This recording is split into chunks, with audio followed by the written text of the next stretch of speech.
What is the role of the National Women's Commission and what are the important laws protecting women's rights in India?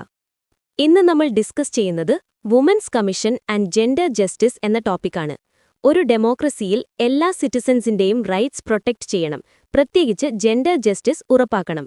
വുമൻസിന്റെ റൈറ്റ്സും ഡിഗ്നിറ്റിയും protect ചെയ്യപ്പെടുമ്പോൾ മാത്രമാണ് gender justice realise ചെയ്യുന്നത്. Women's face ചെയ്യുന്ന issues solve ചെയ്യാനും legal solutions suggest ചെയ്യാനുമാണ് national women's commission form ചെയ്തത്. 1992 ജാനുവരി 31 ഈ commission establish ചെയ്തത്. കമ്മീഷനിൽ ഒരു ചെയർപേഴ്സൺ, 5 മെമ്പേഴ്സ്, പിന്നെ ഒരു മെമ്പർ സെക്രട്ടറി എന്നിവരുണ്ട്. ഗവൺമെന്റ് ഓഫ് ഇന്ത്യയാണ് ഇവരെ അപ്പോയിന്റ് ചെയ്യുന്നത്. ഇവരുടെ ടെന്യൂർ 3 വർഷമാണ്. വുമൻസിന്റെ സേഫ്റ്റിക്ക് വേണ്ടിയുള്ള കോൺസ്റ്റിറ്റ്യൂഷണൽ പ്രൊവിഷൻസ് എക്സാമിൻ ചെയ്യുന്നത് ഇവരുടെ ഒരു ഫംഗ്ഷനാണ്. അതുപോലെ പുതിയ ലെജിസ്ലേഷൻസ് അല്ലെങ്കിൽ നിയമങ്ങൾ പ്രൊപ്പോസ് ചെയ്യാനും ഇവർക്ക് അധികാരമുണ്ട്. വുമൻസ് ഫേസ് ചെയ്യുന്ന ഇനിക്വാളിറ്റി ആൻഡ് ഡിസ്ക്രിമിനേഷൻ ഇല്ലാതാക്കാൻ ഇവർ സജഷൻസ് നൽകും. ജെൻഡർ ജസ്റ്റിസ് ഉറപ്പാക്കാൻ വേണ്ടിയുള്ള ആക്ടിവിറ്റീസ് അണ്ടർടേക്ക് ചെയ്യുന്നതും കമ്മീഷന്റെ ഡ്യൂട്ടിയാണ്. ഇനി വുമൻസിന്റെ സേഫ്റ്റി ഉറപ്പാക്കുന്ന ചില ഇമ്പോർട്ടന്റ് ലോസ് നമുക്ക് നോക്കാം.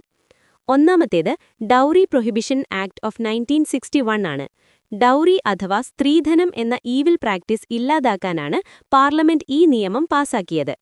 ഈ ആക്ട് പ്രകാരം ഡൗറി കൊടുക്കുന്നതും വാങ്ങുന്നതും പണിഷബിൾ ഒഫൻസാണ്. രണ്ടാമത്തേത് protection of women against domestic violence act of 2005 ആണ്. 2006 ഒക്ടോബർ 26 ഈ നിയമം ഇന്ത്യയിൽ ഫോഴ്സിൽ വന്നത്. ലൈഫ് പാർട്ട്നേഴ്സ് അല്ലെങ്കിൽ റിലേറ്റീവ്സിൽ നിന്നുള്ള വയലൻസിൽ നിന്നും വുമൻസിനെ പ്രൊട്ടക്റ്റ് ചെയ്യാനാണ് ഇത്.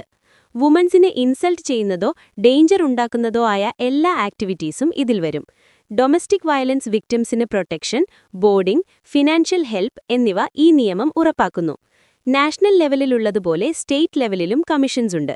Kerala state women's commission establish ചെയ്തത് 1996 മാർച്ച് 14 തിരുവനന്തപുരത്താണ് ഇതിന്റെ ഹെഡ്ക്വാർട്ടേഴ്സ് സിറ്റുവേറ്റ് ചെയ്യുന്നത്. ഫേമസ് പോയറ്റ് സുഗതകുമാരിയായിരുന്നു ഇതിന്റെ ഫസ്റ്റ് ചെയർപേഴ്സൺ. ചെയർപേഴ്സൺ കൂടാതെ 4 മെമ്പേഴ്സ് കൂടിയുള്ള ഈ കമ്മീഷന്റെ ടെന്യൂർ 5 വർഷമാണ്. വുമൻസിന് ജസ്റ്റിസ് നിഷേധിക്കപ്പെടുന്ന കേസുകളിൽ ഇടപെടുക എന്നതാണ് ഇവരുടെ പ്രധാന duty. What video would you like us to next? Give your suggestions in comments. Online for all of Kerala, offline for Palakkad. Join us today.